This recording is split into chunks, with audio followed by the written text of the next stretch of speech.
শুভ দুপুর বন্ধুরা। শরীর ভালো না, আমারও কালকে রাত্রির থেকে প্রচণ্ড জ্বর এসেছে। প্যারাসিটামল খেয়েছি, গলার অবস্থা ভালো না, জানি না কেন এত শরীর খারাপ হচ্ছে। মারও শরীর ভালো না। যাই হোক, এখানে রান্না এত চিল্লাচিল্লি আর কি বলবো। এখানে মাংস গুছিয়ে নিয়েছি, তো মাংসটা হচ্ছে ধুয়ে পরিষ্কার করে নিয়েছি। আর এখানে আলু কেটে নিয়েছি, তেল গরম হয়ে গেছে, আলু দিয়ে দেবো তেলে।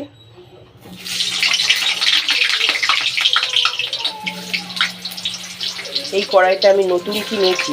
আমাদের একটা ছোট কড়াই আছে, ওই কড়াইতে কি বলুন তো হয় না, বেশি একটু শাক ফাক করলে, তারপরে বেশি একটু মাংস ফাংস যাই হোক বেশি বেশি করলে না হয় না, এর জন্য এই কড়াইটা কিনেছি।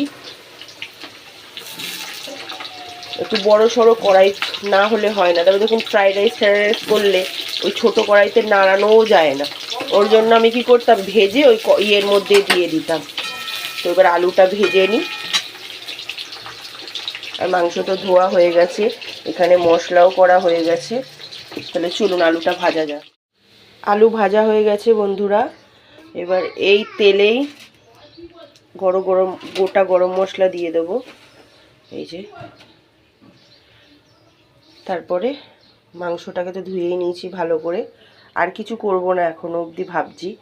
এই মাংসের ঝোল আর ভাত, শরীর ভালো লাগছে না, ঝটপট করে রান্নাটা সেরে তারপরে দেখি বাকি ঘর দোর মুছে নিই।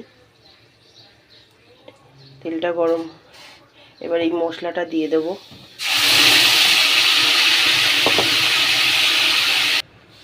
জিরের গুঁড়ো, ধনের গুঁড়ো, গরম কি বলে কাশ্মীরি লঙ্কা, হলুদ সব দিয়ে দিয়েছি এর মধ্যে। এরকম বড় কড়াইতে না রান্না করতেও বেশ ভাল লাগে, আমার খুব ভাল লাগে। ভালো করে কষানোও যায়, নাড়ানোও যায়। ছোটো কড়াইতে এইখানে করতে গেলে ওখানে চলে যায়, ওখানের জিনিস ওখানে পাশের বাড়ি চলে যায়। চলুন মশলাটা একটু ভালো করে কষিয়ে নিয়েছি। এবার এই মাংসটা এর মধ্যে দেওয়া যাক। তেল ছেড়ে সাইড দিয়ে তেল ইয়ে হয়ে গেছে, এবার একটু মাংসটা দেওয়া যাক। আপনাদের বাড়িতে কী রান্না হচ্ছে বন্ধুরা জানাবেন। আমি তো কালকে রাত্রিরে বাজারে গেছিলাম, বাজারে বলতে আমাদের এখানের দোকানেই গেছিলাম, তা নিয়ে এসছি। আমার না ছেটা ছিটবেই হাতে, আমার এটা মনে হয় লেখাই আছে।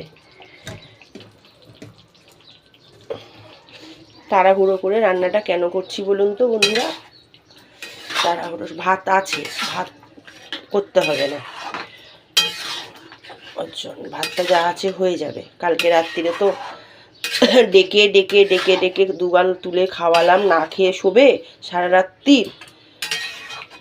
তার জন্য ডেকে ডেকে খাওয়ালাম তুলে দুগাল। তা ভাত অনেকটাই আছে, আমাদের হয়ে যাবে। চলুন মাংসটা একটু ভালো করে কষানো যাক। মাংসটা মোটামুটি কষিয়ে নিয়েছি, এবার এই ভাজা আলুগুলো এর মধ্যে দিয়ে একটু কষিয়ে নিই। দেখেছেন কতটা হয়ে গেল, আলু দিয়েছি বেশি করে, ঠিক। তো এই ছোটো কড়াইটাতে হতোও না। আমার অনেক দিনের ইচ্ছা ছিল একটা বড় কড়াই কিনবো, পয়সার জন্য হচ্ছিল না, কাজকর্ম করছিলাম না, বোঝেনি তো সব কিছুই।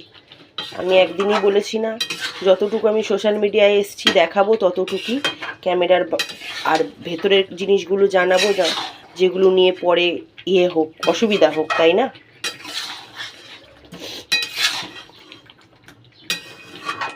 তো এইটা ভালো করে কষিয়ে নিই আলুগুলো দিয়ে, তারপরে প্রেশার কুকারে দেব। কেমন লাগছে বন্ধুরা, এখনও ভালো করে কষানো হয়নি, যত কষাবো তত টেস্ট হবে। তবে তাড়াহুড়ো করেই করতে হবে, বেশি কষানলেও হবে না। ঠিক আছে চলুন করে নিই। হ্যাঁ, ভালো করে কষাচ্ছি আমি। আগাগোড়াই কি বলুন তো, মানে সংসার ধর্ম গুছিয়ে গাছিয়ে সুন্দরভাবে নিজের হাতে পরিপাটি করে রাখতে ভালোবাসি। ওই যে বলে না, ভগবান সবাইকে সব কিছু দেয় না, এই হচ্ছে কপাল, বুঝেছেন। যারা ভাদাম্মে হয় তাদেরকে দেয়, তারা ভালো রাখতে পারে না। আর যারা ভালো হয় চায়, তাদেরকে ভগবান দেয় না। ঠিক আছে, অসুবিধা নেই, মানুষ রূপে জন্ম হয়েছি, যখন যেটা সেটাকে মানতে শিখতে হবে, তাই না। অভিমান করে লাভ নেই, যেইভাবে জীবন চলছে সেইভাবে চলুক। আমি কিছুদিন কাজ করেছিলাম না, ওই কাজ করে এই পয়সা জমিয়ে কড়াই কিনেছি, একটা বাটি কিনেছি, একটা গামলা, মানে একটু বড় বড় টাইপের, বুঝেছেন, একটু ভালো জিনিস আর কি।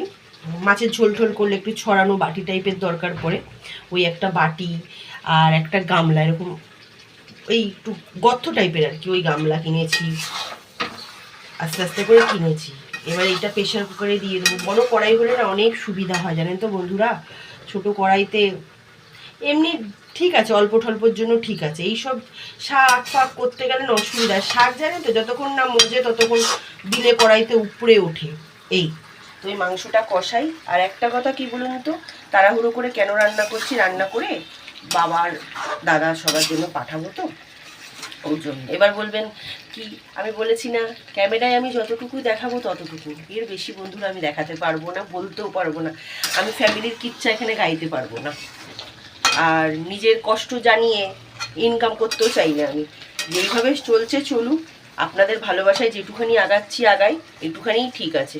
ফ্যামিলির কিচ্ছা গাইবো ওইখানে, তারপরে গিয়ে যখন প্রবলেম হবে তখন বলবো এই এটা হচ্ছে কেন, ওটা হচ্ছে কেন, দরকারই নেই, প্রয়োজনই নেই, তাই না?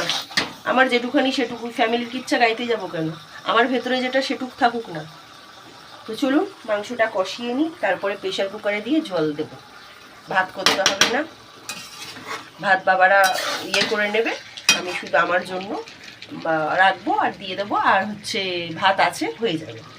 ফ্যামিলির কিচ্ছা আমি সোশ্যাল মিডিয়ায় গাইবো না, এখানে সবাই আছে জানবে, ঠিক আছে? আমার ভিডিও সবাই দেখবে, কোথায় কোথায় পৌঁছে যায়, কত দূর দূর। কেন আমি এখানে ফ্যামিলির কিচ্ছা গাইতে যাব? তারপরে যখন অসুবিধা তখন বলবো আমার ফ্যামিলি নিয়ে টানাশেরা করছে, এই হচ্ছে সেই হচ্ছে, কেন? তাহলে আমার দোষটা আমি আগে ধরবো না। আমি এখানে ভিডিও করতে এসেছি, আমি এখানে আমার ভেতরে যেই কালারটা সেটা দেখাতে এসেছি, তা বলে কি আমি এইসব করে বেড়াবো? চলুন তাহলে করা যাক। এই যে রান্না হয়ে গেছে, প্রেশার কুকারে সেদ্ধ করে, মানে রান্না হয়ে গিয়ে কড়াইটা মেজে এর মধ্যেই রাখলাম। এবার এই টিফিন গাড়িতে করে আগে ওই বাড়ির জন্য পাঠিয়ে দিই। মার তো শরীর ভালো না, মা যদি খায় খাবে, আর নইলে বাবার দাদার জন্য ফটফট করে, মানে ফটাফট করে পাঠিয়ে দিই, দেরি হয়ে যাচ্ছে। তাহলে চলুন, এই যে কালারটা এরকম এসছে, কেমন হয়েছে জানাবেন, ঠিক আছে? আর যাদের যাদের আমার চ্যানেলটা ভালো লাগে তারা সাবস্ক্রাইব করে রাখবেন। আমার ভিডিওগুলো কেমন লাগে কমেন্টের মাধ্যমে জানাবেন, আর আমার পরিবারে চলে আসবেন, লাইক কমেন্ট শেয়ার করে দেবেন প্লিজ, একটু সাপোর্ট করবেন। চ্যানেল টাটা, ভালো থাকুন সবাই, দেখা হচ্ছে নেক্সট ব্লগে। আজকে লাল লাল করে খাসির মাংস রান্না করলাম। আপনাদের বাড়িতে কি রান্না হয়েছে কমেন্টে জানাবেন।